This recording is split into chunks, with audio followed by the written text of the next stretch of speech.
Dr. Fred Zolone adjusted the crystalline interface of his observation terminal, the soft, bioluminescent glow of the console reflecting off his translucent, gelatinous skin. Outside the viewing portal of Research Station Omega-7, the swirling nebula of Andromeda's outer rim painted the void in hues of purple and gold. But Dr. Zolone's attention was not on the cosmic beauty before him. His three eyes arranged in a triangular pattern on his elongated skull were focused intently on the data streams flowing across his screen. The subject of his research was the newest member of the Galactic Alliance, humanity. These bipedal creatures from a small blue planet they called Earth had recently been inducted into the great cosmic community, and Dr. Zolone had been tasked with compiling a comprehensive behavioral analysis. What he had discovered in the past several rotations had left him both fascinated and deeply troubled. Personal Log Galactic Standard Date 3847.12. Dr. Zolone began his words recorded by the neural interface that translated his thoughts into the universal linguistic matrix. Subject: Homo sapiens. Status: preliminary analysis complete. Recommendation: further observation required due to unprecedented contradictions in behavioral patterns. Dr. Zolone paused his secondary brain processing the implications of what he was about to document. In his 400 years of xenobiological research, he had never encountered a species quite like humanity. They defied every classification system the Alliance had developed.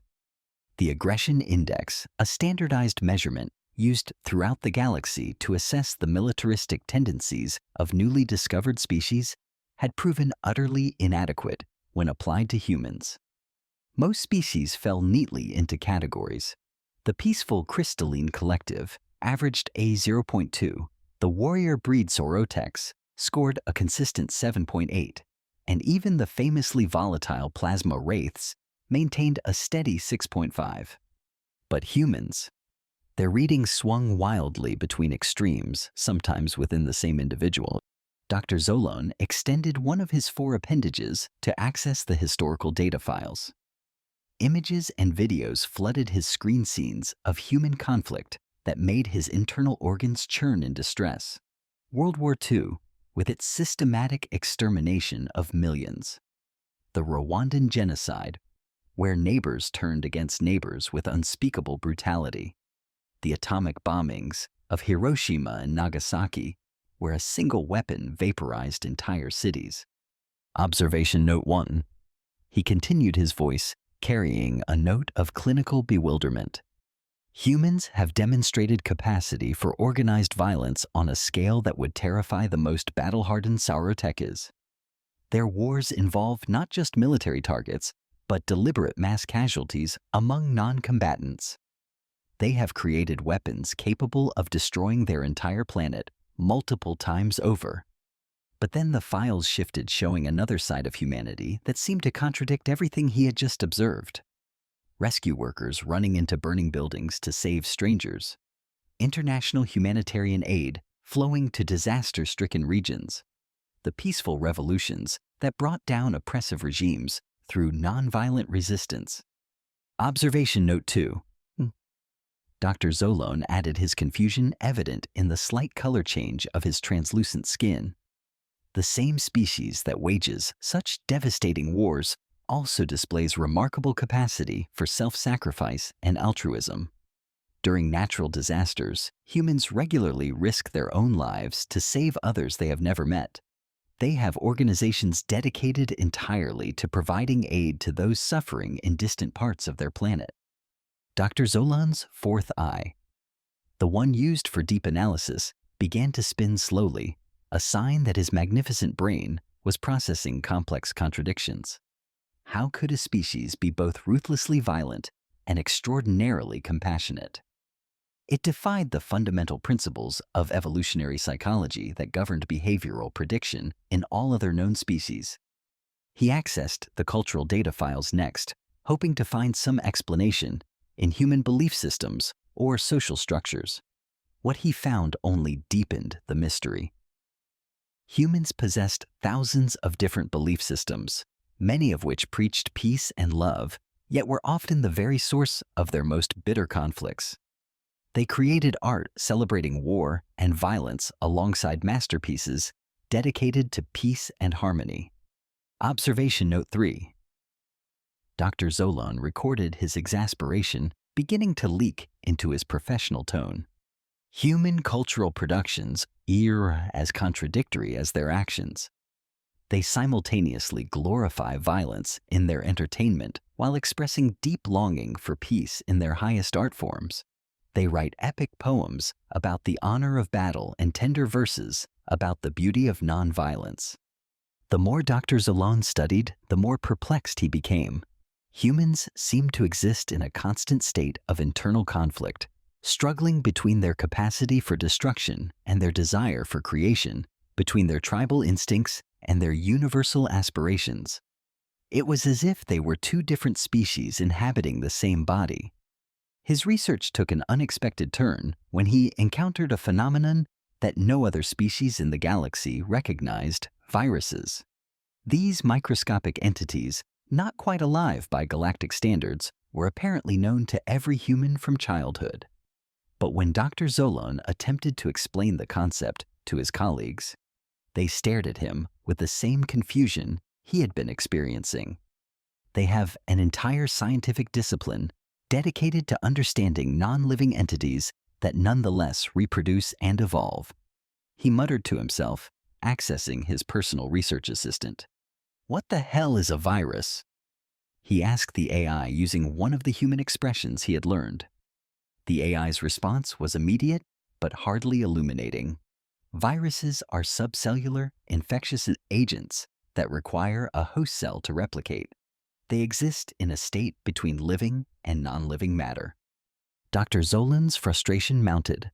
No other known species dealt with such entities. Most civilizations had long ago eliminated such primitive forms of infectious disease through advanced nanotechnology or biological enhancement. Yet humans not only lived with viruses, but had developed an entire branch of medicine around them. More puzzling still, they had learned to use viruses as tools, engineering them for beneficial purposes. Observation Note 4 said, he continued his academic training, warring with his increasing emotional involvement in the subject. Humans coexist with entities that no other alliance species even recognizes as relevant. They fight microscopic wars within their own bodies while simultaneously waging macroscopic wars across their planet. Their medicine is as advanced as their weaponry, suggesting a species in constant battle with both internal and external threats. As days turned to weeks, Dr. Zolon found himself drawn deeper into the human paradox. He studied their literature, their music, their complex social structures. Humans created institutions dedicated to peace: the United Nations, the International Red Cross, countless humanitarian organizations, while simultaneously maintaining vast military-industrial complexes. They were a species that would spend decades negotiating peace treaties while continuing to develop ever more sophisticated weapons. They established laws of war to limit their own brutality while finding increasingly creative ways to circumvent those same laws. They created concepts like human rights and international justice while regularly violating both. Dr. Zolon's investigation led him to examine specific human individuals, hoping to find some pattern in their personal behaviors that might explain the species-wide contradictions. What he found defied even his expanded expectations.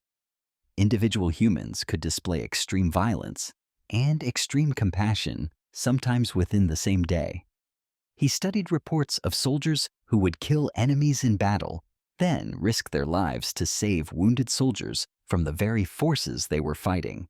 Teachers who spent their lives nurturing children's growth while supporting political systems that dropped bombs on children in other countries. Scientists who developed cures for diseases while also creating biological weapons. Observation Note 12. He recorded several weeks later his initial clinical detachment, now completely replaced by genuine fascination. Human individuals appear to contain multitudes. They are not simply capable of both good and evil, they actively embody both simultaneously. This suggests a fundamental difference in consciousness architecture compared to all known sentient species. The breakthrough came unexpectedly during what humans would call his third month of observation. Dr. Zolone had been analyzing human responses to a recent natural disaster, an earthquake that had devastated several regions on Earth. The same humans who had been engaged in armed conflicts with each other immediately ceased hostilities to provide mutual aid to earthquake victims. Soldiers from opposing armies worked side by side to rescue survivors from collapsed buildings. Scientists shared research freely across national boundaries to develop better prediction systems. Aid poured in from nations that had been economic enemies just days before. But what struck Dr. Zolan most profoundly was what happened next. Within weeks of the disaster, as the immediate crisis passed, the same humans gradually returned to their previous conflicts. Not because they had forgotten their capacity for cooperation, but because their complex social, economic, and political structures seemed to pull them inexorably back toward division. Observation Note 18. Dr. Zolan whispered, his voice filled with something approaching awe. Humans are not inherently good or evil. They are inherently capable of both, and their actions depend on circumstances that their own species creates. They are trapped in systems of their own making, systems that bring out both their best and worst qualities. This revelation led Dr. Zolon to a startling conclusion. Humans were not a species in the traditional galactic sense. They were an ongoing evolutionary experiment. They had not yet resolved the fundamental tension between their individual capacity for both creation and destruction. Unlike other species that had achieved relative behavioral consistency through eons of evolution or technological enhancement, humans remained raw, unfinished, beautifully and terrifyingly unpredictable. As Dr. Zolan prepared his final report, he realized he faced an unprecedented challenge. How could he classify a species that refused to be classified? How could the Alliance assess a people who might, in equal measure, become their greatest allies or their most dangerous enemies, possibly both at the same time? He thought again about the viruses, those strange entities that existed between living and non-living. Perhaps he mused humans themselves existed in a similar liminal space. Not yet the peaceful, unified civilization they aspired to be, but no longer the simple tribal warriors they had been. They were something in between, something evolving, something that defied easy categorization. Final analysis. Dr. Zolan dictated his words, carrying the weight of his transformed understanding. Homo sapiens represents a unique form of sentient life, a species in active transition between multiple possible evolutionary paths. They are neither inherently aggressive nor inherently peaceful, but rather possess an unprecedented capacity for both extremes of behavior. He paused, considering the implications of his next words. Recommendation. The Galactic Alliance must approach humanity with extreme caution and infinite patience. They have the potential to become either our greatest allies or our most formidable adversaries. More likely, they will be both simultaneously, until they resolve their own internal contradictions. Dr. Zolan leaned back in his biochair, all four of his eyes focusing on the swirling nebula outside his window. In the distance, a human cargo ship passed by carrying trade goods to the outer colonies.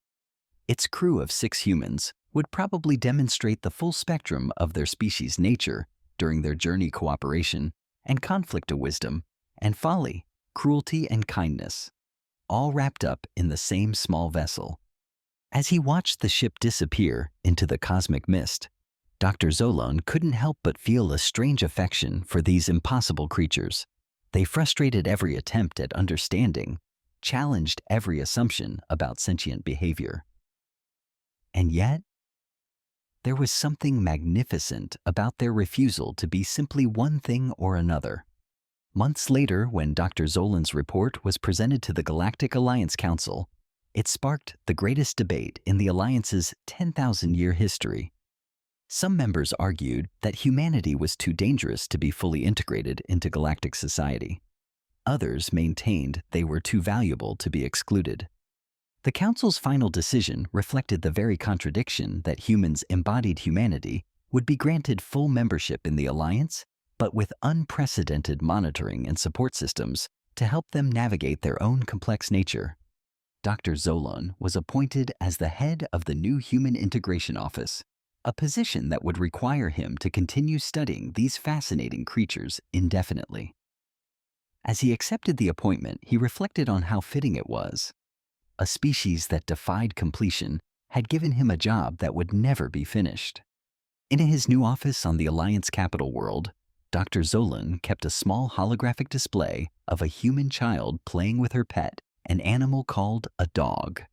The image perfectly captured the human paradox the child had probably learned about war and violence in school that very day.